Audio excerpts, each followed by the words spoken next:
Hello, everyone. My name is Nina, and I'm a technical artist. And here's my co-host. I'm Fernanda. I'm also a technical artist. And today we have a very special guest. We have our guest, Luke. Also, I just realized I never really spoke your last name out loud. I usually say Steichen because it sounds Steichen. German. Close enough, yeah, it's Steichen. Nice. And he was my first lead in the industry, and he's a really nice guy, and he has purple hair, which I think Best it's the mark of a technical artist. Yes.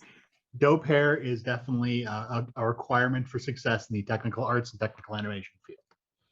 Yeah, I've been meaning to do I guess I forgot to do it my goal was when I became a full-fledged, full-time technical artist was to dye a strand of my hair purple.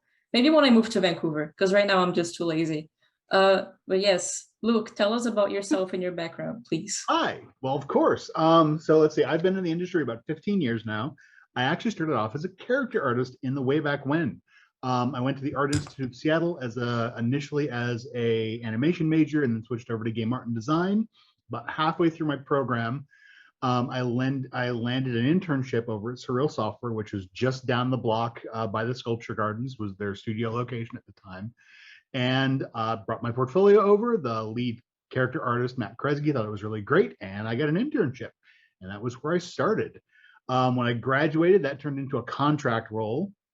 And then after quite a while there, Midway, the parent company to Surreal Software, went bankrupt, which was kind of a bummer, which led to the purchase of Surreal and the rest of Midway by Warner Brothers. And then they got to a point where they just couldn't figure out what to do with the studio and the title we're working on, and let go of all the contract employees, which included me. So it was my first layoff, and then that also eventually they just completely shuttered Surreal as a studio. I spent some time unemployed, which was not the most fun, but I watched a lot of Food Network and learned to cook really well. Nice. Yeah, Food Network was my portfolio crunching friend. And so the first job I actually landed after that was going back to Warner Brothers as of all things, an environment artist working on Lord of the Rings: War in the North, where I had also been working as a character artist before, which was kind of fun and weird. And then this is where being a really cool person and making friends with everyone you work with really comes in handy, because one of the other character leads, Max Chapman, when he had left Surreal, actually went to go over to work at Sucker Punch, and he reached out to a mutual friend of ours who was one of the art directors at Surreal, and he said, "Hey, what's Luke doing? Do you think he'd be interested in a job?" And Wayne, the art director, was like, "Yes, he's keeping a good attitude, but this clearly isn't his jam." And then I went over to work at Sucker Punch as a technical artist, because a lot of the work I was doing over at Surreal had really started to move into the tech art direction, because we had a small enough team that I was doing a lot of my own skinning and helping to figure out tools, and I started taking a lot of Python classes, and I was really finding a lot of passion for that more technical work. And so by the time I was laid off at Surreal, I was doing lots of skinning, some minor tool writing. I owned a lot of processes, a lot of complexity on the character side. And so when Max was looking for someone to join their tech art team on the characters, I thought I'd be a great fit. And I went over there and started working on Infamous 2, and I spent 5 years at Sucker Punch working on Infamous games, worked on everyone except the first one. Yeah, wasn't that the one you said that the hand rig was super complicated because they had to do parkour? Yes. So the hand rig on Infamous Second Son, which was so I worked on Infamous 2, Infamous Festival of Blood, and then Infamous Second Son and Infamous First Light. The rigging system, it was a modular rigging system. It was kind of early, before those were really widespread. It was based on another studio's work that they had published about the idea of code reuse and object-oriented programming focused modular rigs. And so this was pretty early, before the ideas were really starting to get a lot of traction in other places. So it was a lot of learning, a lot of trial and error, and we built this incredibly complex hand rig because the animators wanted to be able to do reverse IK on the hand. So not just putting it down and then moving around, but also lifting up. which meant the number of joints in the final hand rig was astronomically high. And I think at one point the frame rate for the rig was down in the low double digits, I think 10, 12 for FPS, and the animators were screaming at us to fix that. And we tried to rip hand joints. Yeah, it's like, well, you wanted this madness. It turned out, for all that, we tried to rip it out. The rig would not actually support us. We couldn't figure out why, but if we removed any of those reverse IK hand joints or rigs, the whole rig just broke, just catastrophically broke. It wouldn't build anymore. So we had to leave it in. We did a lot of work to add proxy geometry and other efficiencies into the system. I actually spent 3 weeks writing a button that ultimately caused Maya to crash, which was nice. That was a lot of fun. It was supposed to shut down unused portions of the rig. And then when I did that sequentially, like if I went and shut up this, it's fine. The FPS went up. You got some bandwidth back when you're switching back between FK and IK. In practice, the moment you hit that button, it crashed Maya, like hard. It just blinked out of existence. It was amazing. So yeah, 3 weeks to make a button that made Maya just disappear. Learn some cool that's stuff. how it is sometimes. It is. So I'm not a character technical artist, but so can you explain what is the modular rig? So in kind of a traditional rigging system, if you're doing what's commonly referred to as a one-off rig, you take a character model and you design a skeleton that's optimized for it, and you build the skeleton, and then you build the rigging infrastructure on top of it. All of your null nodes and all your containers and your NURBS curves and everything you build up, and you add all your constraints, and eventually you have a rig. And it works exactly for that character one time. Mm-hmm. Or if you you've designed a skeleton that works for multiple different types of characters, like you've designed a shareable skeleton, you can skin more characters to it. But at the end of the day, by the nature of character rigging, using kind of a standard process, you can't really do anything after that. If you manipulate the joint positions, it breaks the rig, or it doesn't, you'll end up going into gimbal lock a lot earlier. Essentially, once you've built that rig that first time, it's a lot of work to go back and rebuild it. Then kind of the next step from there is some kind of procedural rigging tool where you create a skeleton and then you use Python tools to programmatically build up the rig based on the skeleton. You can sometimes do it from locators, NURBS curves, geometry. You have some information going into a tool and it generates a rig. The next step from there is abstracting it even one step further, where instead of explicitly writing a tool that does this one thing, which is build this one rig, you start thinking of the concept of, I want to build a basic rig piece, like an FK rotator, or an FK elbow joint, or just a basic hinge joint. And then when you need a more specialized version, you write a subclass of it. You use your object-oriented programming, and then you start writing ways for these things to connect to each other. So instead of building a rig, you're building a system that can build that rig over and over again. It can build it and rebuild it. The idea is that you preserve animation on it, and then you can strip it down. Like if you're not using the rigging anymore, you bake everything down to the joints, and you've got a skeleton with all the information on it. There's a lot of great benefits to a modular procedural rigging system, is that if you've got an idea like, man, I really wish we could do a ribbon spine, or I want to make this really fancy elbow solver so I can get a really clean FK-IK switch on my elbows, which are really generally hard to get a perfect match on just because of how you're solving between FK and IK. And you figure out a great solve, and then because the system is designed to be able to be buildable and rebuildable and still preserve the animation data, you're not tied to that original rig. It's just an artifact of your tools. And so you can build and rebuild your rigs pretty much forever at that point, and you're no longer locked into here's a rigging decision I made 3 or 4 years ago at the beginning of the project that I can't change without massive investments of manpower or person power. At my current Cool. studio, we actually have both options because most of our characters use our humanoid rig. So we have like a preset that I made, but even the preset is still using the classes that I made for the leg, the arm, and whatever. So those options are still available if you want to make like an arm or a leg. But because I don't want to like trouble the animators to make all of those separate pieces and combine them for a standard rig that we use all the time, I just made a preset that just does whatever we do most of the time. So it's easier for the animators to just click a button and then it's all done. There's your standard rig. You Oh. can pre-populate and tag skeletons, and but it's foundation, not finished product. Is more the idea.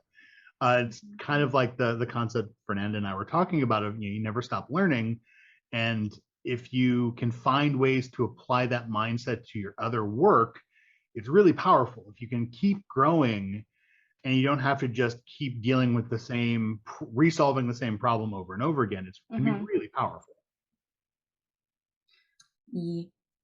Speaking of learning, what is your go-to when you want to learn something new? The internet. I didn't even ask. I'm sorry. I actually, because of my role, the nature of my role is really focused more on management, leadership, and planning. So I've been spending a lot of time learning more, better, effective techniques and skills. And so instead of in the before times when I did more IC or individual contributor work, I mostly focused on going and finding the latest online classes. Gnomon was great because they almost always had some really cool, brand new, techniques or ideas. Even if it wasn't exactly what I was working on, there's always stuff I could glean from it. Gnomon's great. There's some really wonderful classes on Udemy. You have to kind of hunt and peck a little, hunt and search around a little bit. But there's still really great material there. LinkedIn Learning has some stuff. LinkedIn Learning.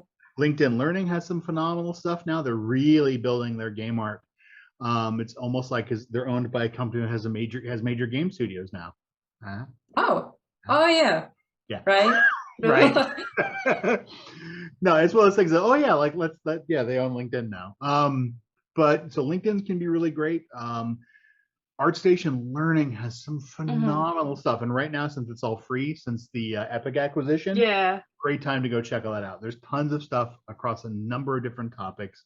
So what I usually do when I'm trying to solve, like, I want to go do this or learn this skill, I'll go through my kind of standard list of known industry resources, things that are at an industry level.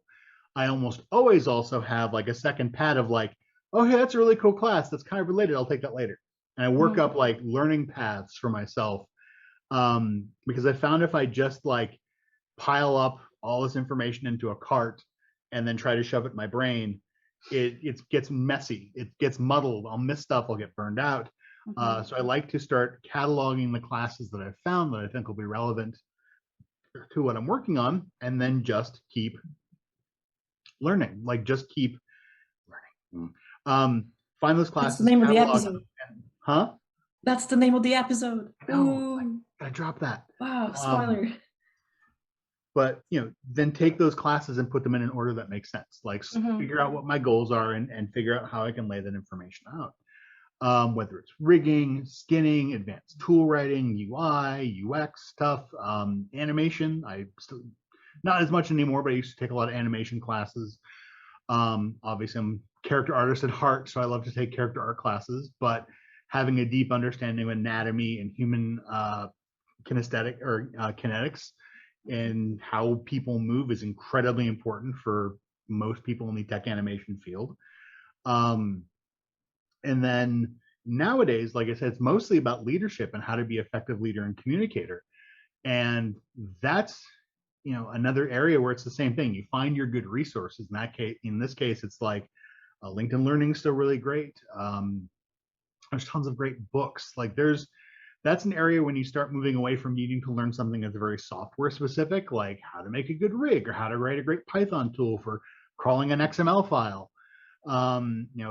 Once you get away from stuff that becomes software specific, you get actually some access to some really great information, like ideas about how to do things. And I highly recommend not just learning about the problem in front of you, but also think more about the problem set. If you're like trying to figure out how to manage data for a tool, learn more about the actual like philosophy behind data management. You know, learn the important part of the work you're doing, to solve the problem in front of you, but also think about how you can get better at that set of problems. And you'll be more capable to learn later. I think a good part of like always being a learner, always be learning, is also always being ready to learn. If you're not thinking about if you're not thinking beyond the problem in front of you, you're only ever going to be very tactical in your thinking right now, what's in front of me, how can I solve this problem, how can I move myself to the next day. When you start thinking a little bit bigger picture and start thinking about the space that problem lives in, you start thinking more strategically, more long term. And that's really great when you start thinking about like career growth or long-term learning plans. Like, you know, no one gets really good at anything in just a completely incremental way. You can step forward, but there's going to be a point where your steps get smaller because you need to back up a little bit and take a bigger picture and a bigger look at things, especially in this industry, because things change so fast. If you spend a bunch of time rabbit holing and learning this one thing incredibly well, by the next time you come up for air, it's, you know, going to be obsolete. I remember when Substance first came on the scene, and everyone was like, "Substance? What is this? Procedural textures? What? No, this is crazy." The first time, the first GEC, I saw them with a display on the floor, and everyone's like, "Wow, this is really great, but how are we going to make games with this?" And now no one makes games without it. Yeah. Quixel Megascans is another great example. Like everyone's like, "Well, that's great. These are really cool, but how do we make games with the 8K scan textures?" And now that visual fidelity, that bar has become the standard. That's funny because it's funny that you mentioned that, because when I was coming out of school, I remember there was a lot of demand for riggers who can do like manual rigging. And I was like, I should probably learn how to like program rigging. And I feel like that was a blessing to learn, because now there's a much higher demand for people who can rig, or people who can script rigging tools rather than people who rig manually. Yeah, like I appreciate, you know, the ability and the kind of mindset that goes into doing hand-built rigs. They're really great for teaching you to solve very specific problems, and they're a great foundation. But the only person that I would look at that only had hand-built rigging experience would be someone very, very junior, like someone I'd bring in for an internship, and then they'd learn more after that. Because there's that big difference between solving the problem in front of you and then learning how that applies to bigger problems and bigger solutions. Oh, I wrote so many notes, but I don't understand my notes. This is unfortunate. You recorded this though, so you can go back and watch your own show. That's true. Well, I wrote like doctor notes. Well, I have my sticky notes, and then I have my notes. You know what I'm saying? I have many notes over there. Nice. Many. And all my reference books that are also over there. I was gonna ask you, because you said you started out as a character artist, and from what you said, it sounded like it was the very regular old tech art path of, oh, I started out as this thing, and then kind of out of necessity I became a tech artist, which is like something that Nina and I have talked about a few times. Yeah. Because I liked food and getting paid money. Yes. Me too, man. I know that food, man. They get you every time with the food. No, when I got laid off, the field was incredibly competitive for character artists. It still is. Yeah. But that was right before. So I got laid off in, started in 2007. I started college back in 2005. Got my internship in 2007. Is that right? Maybe, I don't know, whatever. But I got laid off in 2010, And that year, like the industry had contracted pretty badly after the recession. And so there weren't, most of the smaller studios died off. And there just wasn't a lot of work. And what work there was, you were competing against really talented people that had been in the industry for a while. And I got laid off before I got my first title shift. And so that was like a really rough spot to begin with. And I had already started learning some technical art stuff because it made my job easier. And that was kind of where my head was from a skill standpoint. Like my kind of mindset lent itself to being a problem solver. I liked helping people. I still do. That's why I do my job. I do my job to help people. I went from a boots on the ground technical artist and technical animator to a lead specifically so I can help more people. And I want my next career step to be an art. I'm looking at like art management, art development direction, because then I can help more people. And that's really why I do this work. But yeah, when I got laid off, like there was just no jobs in character art. And I'd taken that environment art job, but it was food. Click, little button came up. But it was like I needed to find a job. But I'd already been learning more about technical art, and I was getting interested in that field. And I got really lucky. I had made some really good relationships and contacts, and got that job offer at Sucker Punch.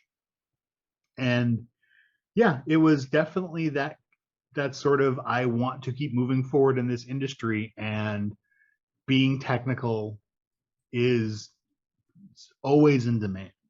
Like, even if you're something else, some other kind of content creator or designer, having some technical acumen, being able to make yourself faster, being able to solve problems, those are skills that never go out of style. So even if I always tell people, like, when I speak to students or schools or classes or whatever, it's like, you learn something that isn't just doing the job well. Because everyone, especially coming out of school, is going to be trained to do the job well. You've spent 4 years learning how to go to this school and pass these classes. None of these things are making games. So it really behooves you to learn more beyond what you're learning in school, and learn the more technical side of the skill you're learning. If you're an animator, learn some rigging, learn more about human anatomy, learn about how to write your own tools. Like, even small tools can be huge, and you can, learning to speak the language of rigging really helps grow your relationship with your tech artists. And it'll be easier to communicate, and you'll get better results, and they'll be able to help you faster. If you're a character artist, learning something more about the technical side, you have whole fields of shader artists now that are, grew up from, people that used to just make textures. And so there's tons of ways to apply more technical learnings, whether it's Python or other types of scripting, or just understanding the nuts and bolts of the processes you're working on, that can help you be more successful, and in the long run can be the thing that makes you stand out from others. Because especially early in career, man, it's really hard to stand apart, because you've been spending 4 years, 3 years, whatever, doing the exact same thing as everybody else by design. Ooh. Yeah. I remember someone I think it was at my last studio, where they were like, if I see this octopus rig one more time, I swear to God. Oh wait, it was me. Oh, is it you? Oh. Yeah, I swear to God, if I will almost uniformly just shut off a portfolio God. as soon as the octopus comes up. I'm like, I don't make octopus games. Bye. Like, I feel like Amazon said the same thing though. So it's like 2 different places stated the same thing about that freaking octopus. But did they do that at other schools too, or is it just all the animators from DigiPen? I don't know. I think it was a custom octopus geometry that Floyd Bishop made. Yeah. So like everyone from DigiPen was applying to the same places, I guess. I don't know. With the same octopus rig. You see the octopus and everyone from DigiPen. And from SCAD, you see what is it? The snake?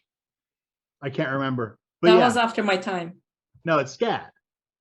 Oh, SCAD has the snake and Digipen has the octopus. Yeah, it's I like see. I think, or there's something else, but there's like this Wow. one thing that makes zero. Like it's a great thing to learn how to get good at making, really nice deformations with a low joint count. You can do some really cool stuff, but I don't learn anything about what you can do as a technical artist or technical animator by seeing an octopus go. Nothing. I learned nothing from that, and that's all I ever see is it just going. It's the dynamic joints, the dynamic setup that we had to do for it anyways. Yeah, and Yeah. to show it in context. Yeah, I when it comes to reels, like I want to see your best work up front, and if you've got some great supporting work, cool. If it's more than 30 seconds and it's still not fantastic, I usually just shut it off because honestly, like the first bad piece I see in a portfolio, if I'm really like pressed for time, is usually when I shut the reel off. Because I immediately, that's the point where I doubt, like if there's good stuff behind this point, I doubt your common sense. And if there's nothing but bad stuff, like why did you put it in the reel? Like I should only see your very best work and it should be front loaded. And then what? Were you making fun of my mustache? No, I'm thinking of the advice that I was given in my portfolio class of put the second best piece at the very front, put in the middle whatever is like okayish, and then the very extremely best piece at the very end. So what you're telling me is that's bullshit. Yes. Okay. Hiring managers. So think of it this way. When I hire my team, I currently have a team of 4. I have a senior character artist, a senior animator, and 2 technical animators. And now I have actually 2 summer associates. Got 2 character artists coming up with us this summer. Got a big team right now. Which means whenever I hire, it usually hires in waves. This year, because of the way COVID happened with, pardon me, some contract bumps, I've got people all leaving about the same time. So that means I'm going to be looking at 30 to 60 portfolios per role to find the people I want for that. So I'm looking at over 100 portfolios. I do not want to spend hours looking at portfolios. Mm-hmm. I want to see your best work. I want to see your name and your best work right away. Name, email address, and doesn't have to be up there for like, I've seen people leave their contact information up for 6 seconds, 10 seconds, 20 seconds. Do you know what I can do to videos? It's magic. I can pause them. Or if you have, and I don't want to be unkind. I know people coming out of school, they're getting tons of conflicting information. Yeah. It's an education environment, and I try to be kind. So especially with people that are fresh out of school, I give a ton of slack. But like I can pause a video if I should have literally at least 3 other ways to contact you before I even click on that video. There should be no doubt whose portfolio this is. So like a quick 1-second thing, show me your very best work. If you've got some really good supporting work to go along with it, put that, and then that's it. The piece that everybody did, I don't want to see, because especially for something like an octopus, unless you're really diving deep into that assignment and you're doing something above and beyond, I've literally seen it all.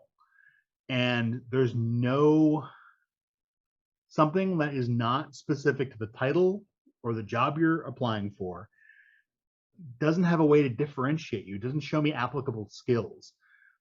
Great examples, like I tend to see a lot of rigs that just have these very, like I'm going to go and flipple throttle every single control in the rig and make everything bend and twist and turn, and then that's it. That's how my rig works. I'm like, okay, you've showed me everything in isolation, but not any of how it works in concert. So I tell every rigger, like, go be best friends with an animator. Every animator, go be best friends with a rigger. You two need to be take your superpowers, form Art Voltron, and make cool stuff together. Like, go, make a character, find a character artist. They love to see their stuff moving, and you all need to work together, make a character, animate them, rig them, make sure the deformations look great, and then you all can achieve more based on that collaboration. Because 1, I know you can work together with other people. I can see the character move in a way that's meaningful. What I really hate about like those rigs, they're just like, I'm gonna go this, and this, and this, and this, and this, and this. I'm like, well, I don't know that if you do this, if everything's gonna collapse because you're just doing your skinning to maintain a certain volume. Yeah. Or I don't know if it's incredibly hard to animate with that rig because your rigging tools are rough, or you can't, properly IKFK something, or if it looks floaty, I tend to think of like, the tools are probably holding back the animator in certain ways. Some stuff's just, some animators aren't good at conveying weight. But yeah, like the basic absolute minimum stuff that you work on in school, it's very hard to succeed, and it's very hard to excel with that because it should be designed anyway, to help you learn in a controlled way with a limited number of variables that has a very identifiable peak endpoint. Like there should be one definition of really good dangly octopus. There should be a standard there. And which is why I say, like, I can't possibly see a variation on this, because success as defined by the class is one thing. So that's why school assignments are really hard to like show your stuff on, because I'm always going to be comparing it against the 10 other, 20 other, 50 other people I've seen do this exact same assignment.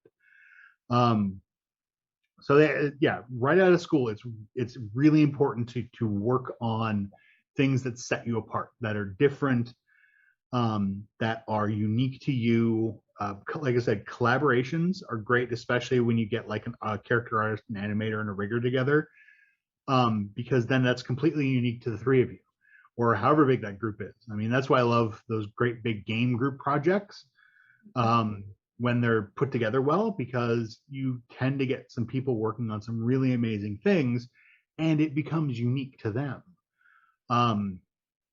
Doesn't always work out. Some stuff's not great, but like it usually gives you something to work with that you can continue to hone your craft on. Later in career stuff, like if I'm looking at someone that's mid and senior, if they're not front loading their really good stuff up front, and they haven't been culling their work, like if their portfolio isn't full of just their best, I'm almost always going to pass, because there's probably something wrong there. That's hard to quantify, whether it's isn't putting the effort in. Like there's the ins and outs of being a hiring manager, especially as you're moving towards mid and senior level talent, is really complex. A lot of it's just like doing the job long enough to identify the strengths and weaknesses in people that are way better at you than any. Like all the people I hire are much better at the skills I hire them for. But I know what good looks like at this point. I spent a long time training my eye. I look at a lot of animation, rigs, tools, characters. And I also have a lot of people I lean on. Like I have art directors that I get feedback on. I don't hire in a vacuum. I'm always learning from every hiring experience by talking to more people. And it's the best approach to just about anything is to keep learning and asking and growing. It's helpful. There's no harm in learning more stuff. It's kind of great. You're kind of going into, well, I guess this is a great segue. We already talked about industry advice. You just gave us a bunch of industry advice, but do you want to talk a little bit about the importance of the never stop learning, which I believe is some of the best advice I have ever gotten from someone? Well, there's a lot of different ways you can apply it, but I really believe the foundation of being successful in this industry is always finding yourself, making yourself just a little bit uncomfortable. If you're not learning and pushing and growing, then you're getting stagnant. You're not staying with the curve of the industry. If you stop learning, then you're always out of date. I always tell people, like, just push yourself hard enough until you're feeling like you're just a little nervous. Like I'm a little out of control, taking on just a touch too much. I'm working on things that are a little too complex for me. I'm always nervous.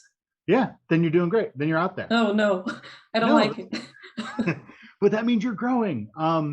Being comfortable is usually a really great sign that you've stopped learning. And if you keep learning, if you keep that appetite for learning, that growth mindset, real growth mindset, not just keep trying hard and pounding sand because, you know, trying hard and failing is how you succeed. How you succeed is by learning from your mistakes, trying hard, failing, analyzing your failures, and then trying hard again. I really think, like, when it comes to that, cultivating that passion for learning, is it needs to be part of your job. It needs to be part of your relationship with who you're working for. If they're not supporting you learning, that's not a great environment. And that can be difficult in a lot of like contract roles. There's a lot of rules that forbid managers in contract roles from saying, I'm going to mentor you, teach you. You know, thankfully at Microsoft, we've got some great programs in our junior hire program that help us work around that and actually, you know, do some great mentorship and education. But, you know, in a lot of places, it's just not part of the studio culture, which means you've got to, you know, do it on Pick your up the own. slack. Yeah. Yeah, you got to do it on your own. The other thing, I say that a lot, but like one of the other things, there's so many things, there's endless numbers of things. It's all the things. I really believe it's important that you, especially in the first like back third or back, you know, the back third of your career, like, or the front third of your career, like the first 5-6 years that you're in the industry, you're thinking like a 20-year career. You know, but yeah, those first, you know, 6 to 10 years, whatever you want to call them, your free time is not free.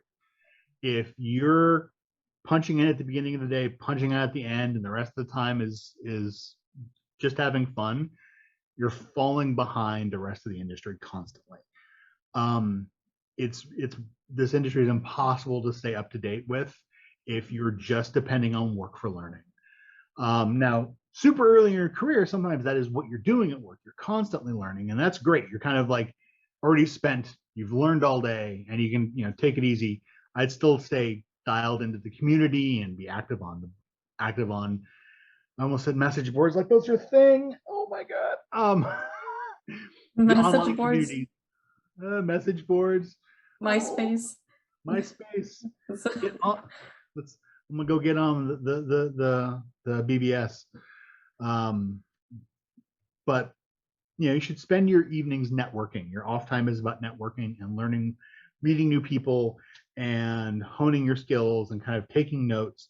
But as you keep growing and learning more about your career, and as you learn less during your day-to-day at work, your free time, at least some of it, needs to be reinvested in your career. You need to be spending your time investing it in yourself in a meaningful way. Now, sometimes it's investing in your mental health. Like, I'm gonna go play video games, or for me, I'm gonna go paint miniatures. Nice. That's how I'm gonna invest in myself tonight. But other times, I've also got a couple of great books, audio books. One's Radical Candor. It's about how to be a good boss. Another one is, what's the other book that I've got? I'm gonna read after that one.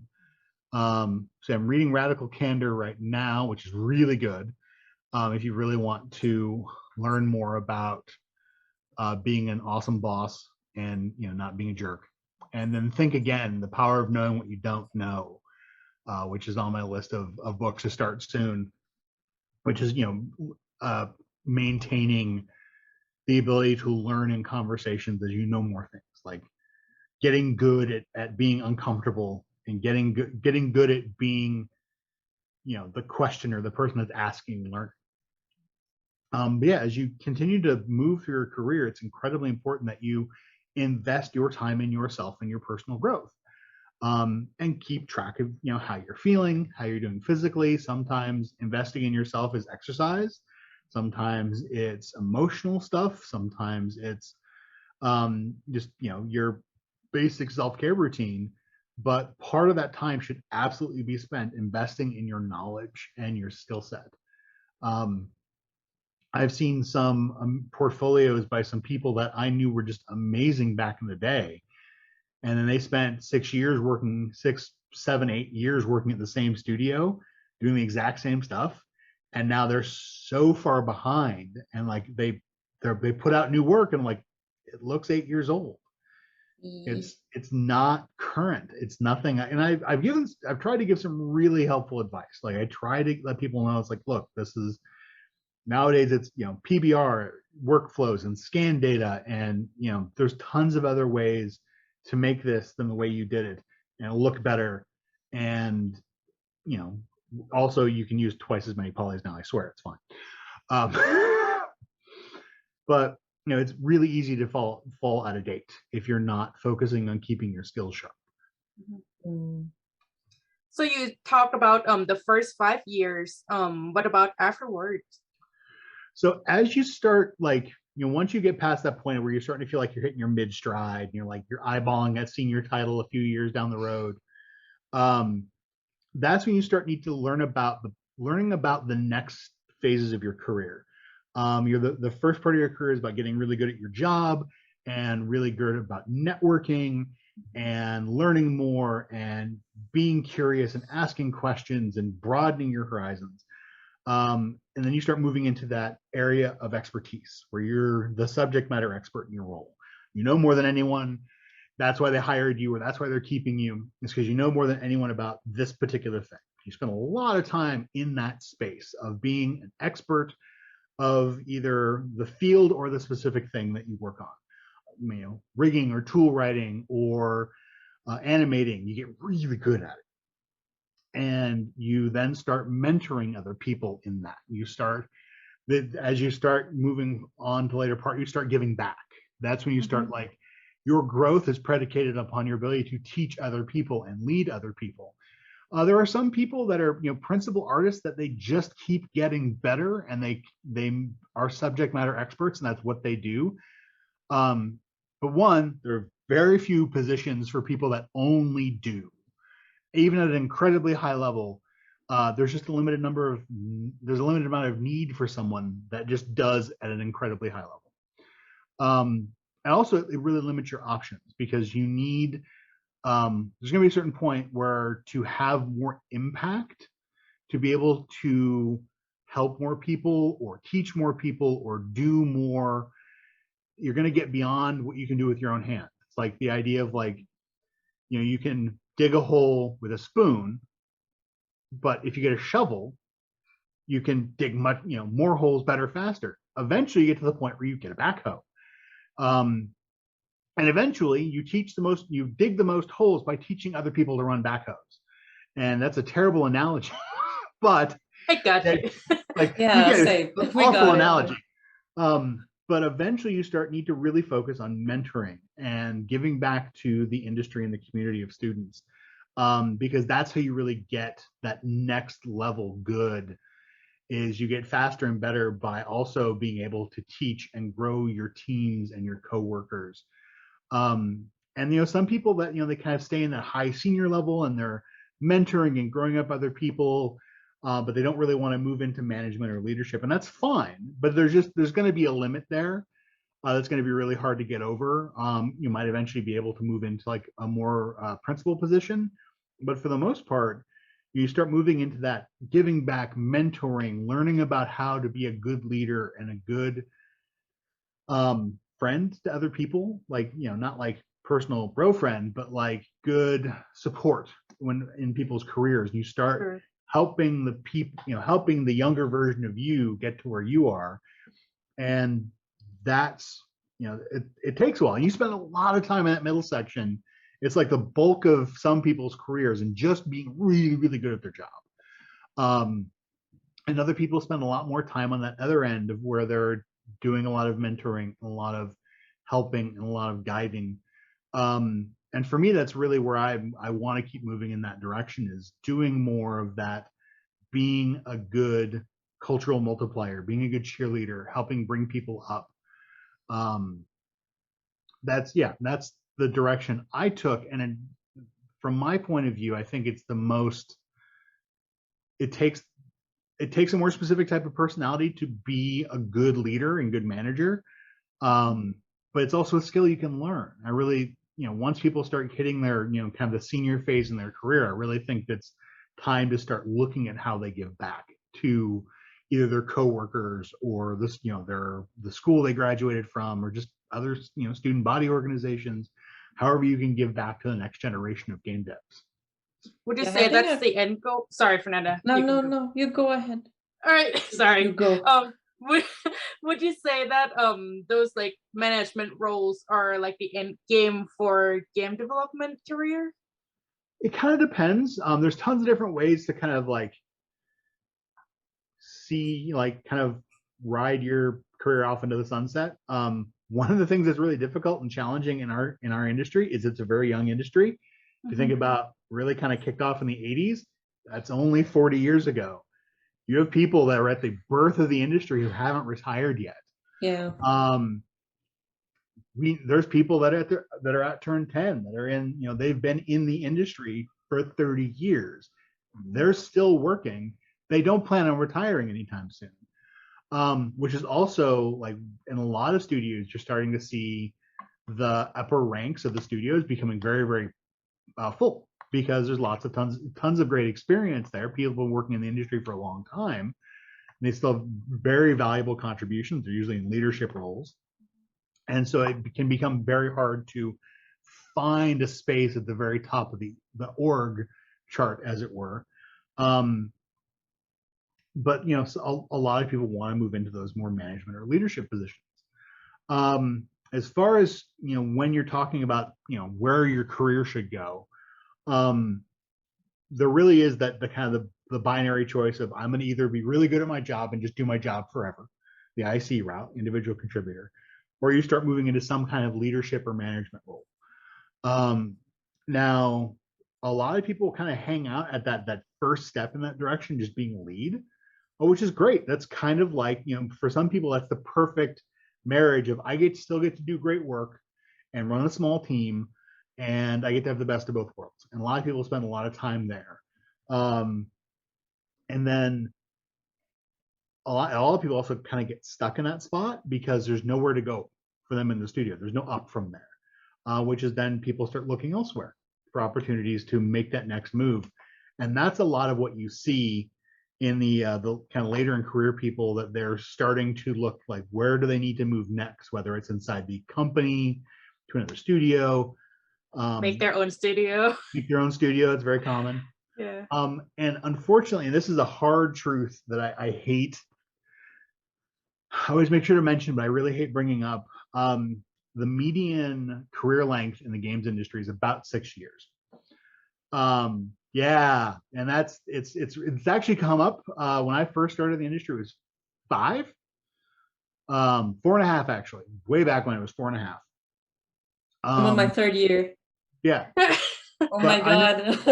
Well, if you look at the cohort of people that I worked with, like I went to school with, a lot of them aren't in the industry anymore. They went back to their careers that they had before they joined the industry. They took their skills to a different industry. And that's where you see a lot of, like, people get to a certain point in games and they find other industries to go work in that have a more normalized kind of end of career path. Because again, the industry is very young, relatively speaking. So you don't have these kind of normal ways that you go off and retire in games. But yeah, the thing is, part of the reason that we have such a interesting industry is, the 6 years is the current median average career length. So you see a lot of people just flaming out or taking breaks, and some of it's not even intentional. They get laid off from a studio, and you spend more than a year or so out of work in this industry. It gets really hard to get back in because you're already falling behind. It's that part of that always keep learning, especially if you're unemployed. Man, you've got to keep on top of things. You've got to be producing like industry level work all the time while you're out of the industry. Now, I've known people that are phenomenally talented. My animator, she went and she took a bunch of time off, and then she went back and started animating on film, and then she's back in games. So it can be done. There's some skills that are a lot easier to keep current, like animation's a great one.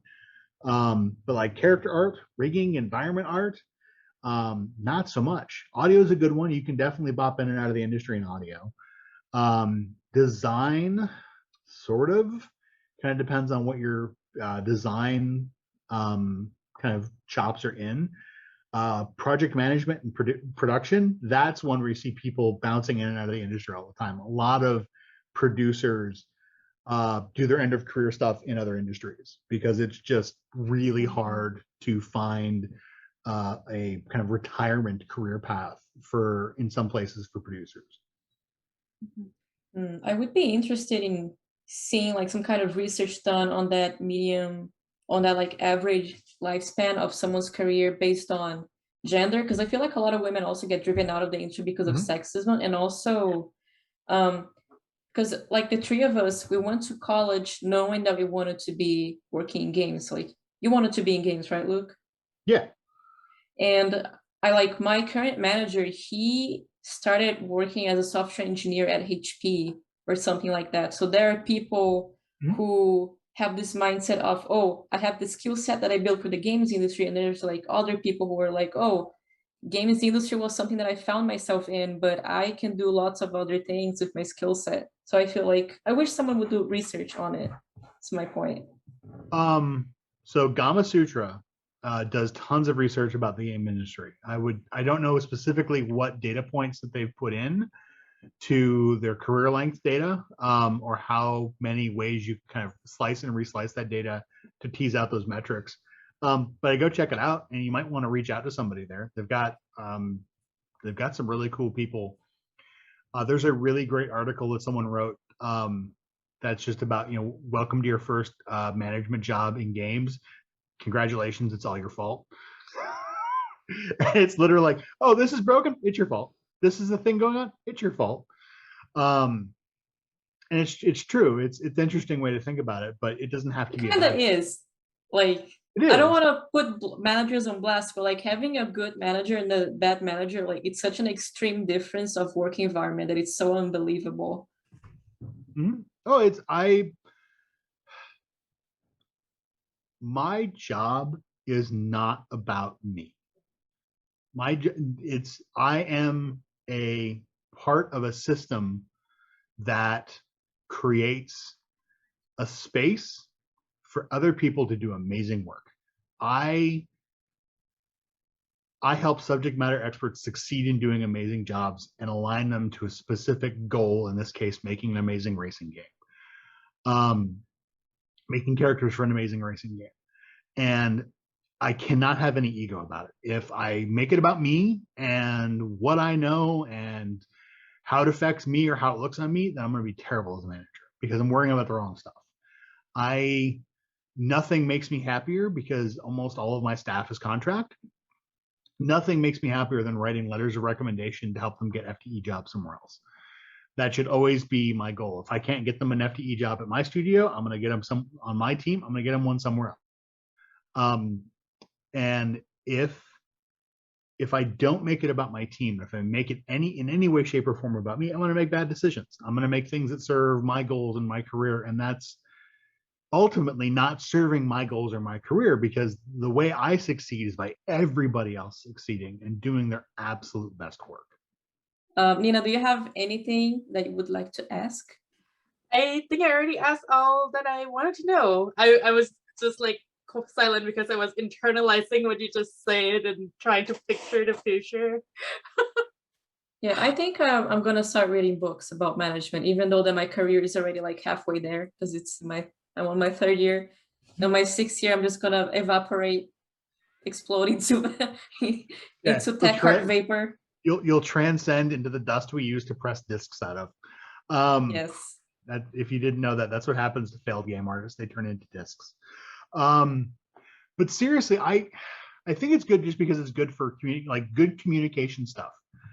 Learning to be a good communicator is always good, no matter what your job is. Being a good communicator, being a good listener, being able to write good stuff, good documentation, being able to make your case for, I went and spent a boatload of money just a few months ago because I made a good case for spending a boatload of money.